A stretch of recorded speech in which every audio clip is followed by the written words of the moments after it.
Kapatid ni Salt Papi panalo sa kanyang unang title fight.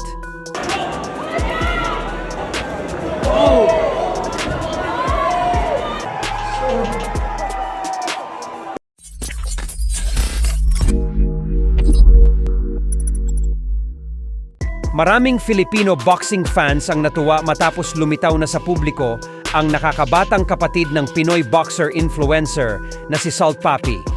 Si Salt Papi Jr. ay sumabak sa kanyang kauna-unahang pagkakataon sa sports ng boxing.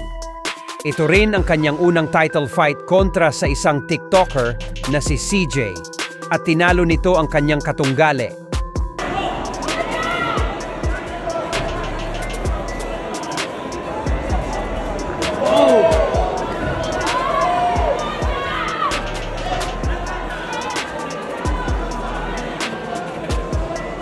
Mismo ang kanyang kapatid na si Salt Papi ang nag-training sa kanya.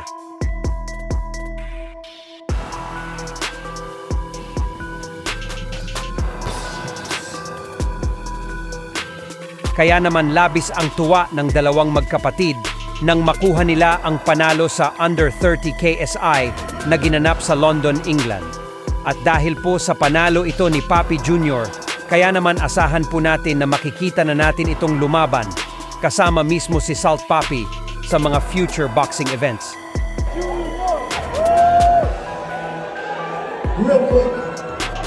Para po sa mga hindi nakakaalam sumabak sa boxing, ang social media influencer na si Salt Papi noong nakaraang taon at may kasalukuyang boxing record si Salt Papi na 5 panalo na 4 na knockout at 2 talo lamang.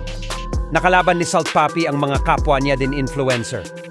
Huling beses itong lumaban itong buwan ng Hunyo lamang, kung saan tinalo niya via first round knockout si Dawood Savage sa Dubai.